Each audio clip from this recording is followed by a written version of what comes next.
A few weeks ago, I was looking forward to eating some leftover Thanksgiving turkey. I asked my daughter to bring me home some cranberry sauce.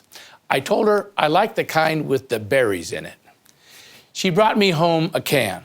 It was a well-known brand. When I opened the can, I noticed it was half full of jelly. There were a number of berries at the bottom, but it clearly wasn't what I was hoping for. A few days later, we still had some turkey that had not been eaten, but we'd used up all of the cranberry sauce. I rummaged through the pantry to see if by chance there was any cans of cranberry sauce from last year. There was.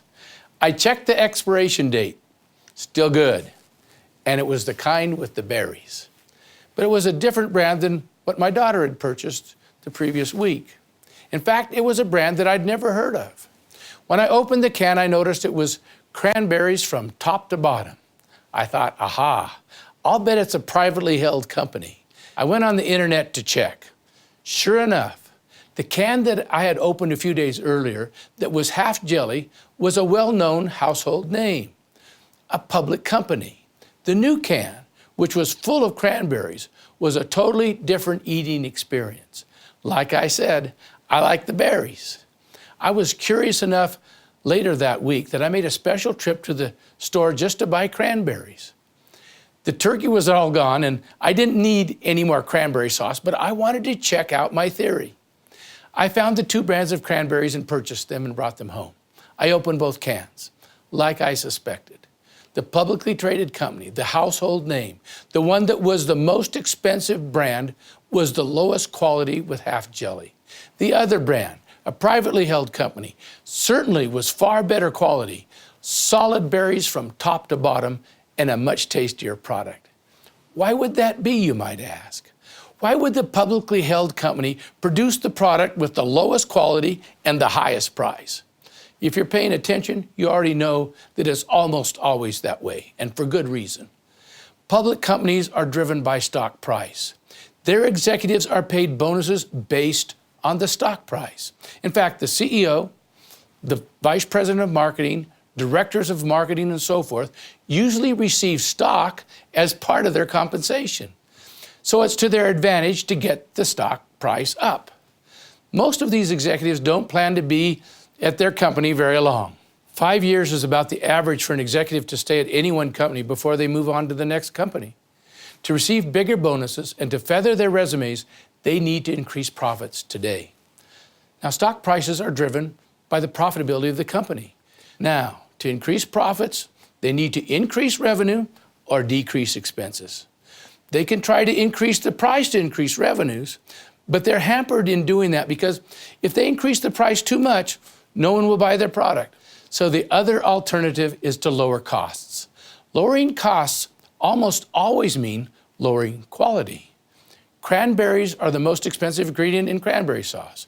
Therefore, the best way to take the cost down is to remove some of the cranberries and replace it with cheap jelly that is mostly sugar. So when the VP of marketing suggests that they take out the cranberries to increase the profit, the CEO is quick to approve the proposal. Now, take a private company, especially a company that doesn't ever plan to go public. Since there's no stock price, there's no desire to drive the stock price up. Of course, you want to be profitable, but enough is enough. Executives of the privately held company are not compensated by receiving stock. Executives running public companies are governed by short-term goals. Privately held companies can afford to focus on long-term goals. Their growth strategy is often to increase the number of customers buying their product. They know that quality will do that. It might take time, but quality is always the answer to improving the amount of customers you've got buying your products. Now, Melaleuca is a privately held company. We don't worry about stock price. We focus on our mission of enhancing lives. We want Melaleuca to be known for quality, safety, and taking care of the environment. We've created products that help people live longer, healthier, more vibrant lives. We're debt-free and profitable. We've defined ourselves as a growth company. In other words, our objective is to grow to impact more lives next year than we did this year. When I leave this earth, I want to leave a company with a stellar reputation of enhancing lives. Now, we don't sell cranberry sauce, but if we did, we would not take out the berries to increase our profits. There's simply a huge difference between us and the publicly traded companies in how we think and how we operate. And since most consumer goods in America are manufactured by publicly traded companies, this leaves a tremendous opportunity for Melaleuca. There's a huge void for quality products, especially in the arena of wellness products. That's the main reason we have grown so quickly. As people continue to discover the difference with Melaleuca products, our growth will continue to accelerate. I'm really proud of all those who've built this company. I'm very aware that this entire company has been created by thousands of average people with tremendous heart and courage. It takes courage for people to get out of their comfort zone to tell people about Melaleuca products. I'm grateful for the thousands who've gone out of their way to do so. We often celebrate the movers and the shakers. We walk them across the stage and we give them big checks. But we often overlook those who just brought one or two customers to us. And yet, those people are extremely valuable to us. Even if you have enrolled just one customer, I want you to know you have made a big difference for us. In fact, over half of our customers have been brought to us by people who've enrolled fewer than 10 customers. So you don't have to be a massive enroller to have tremendous value to Melaleuca. Now, let me give some advice to those of you who are endeavoring to build a thriving Melaleuca business. There is great folly in comparing ourselves with others. Just because someone else is moving faster than you, or someone else has done more than you, don't underestimate your value. Don't get discouraged when you hear the stories of rapid advancements. And don't underestimate how proud we are of you and how much we appreciate what you've done. Don't discount your contribution just because it appears that someone else has done more than you or done it faster. Your consistency is much more valuable than their flash in the pan. Now, we're all in this together. I'm no different than you.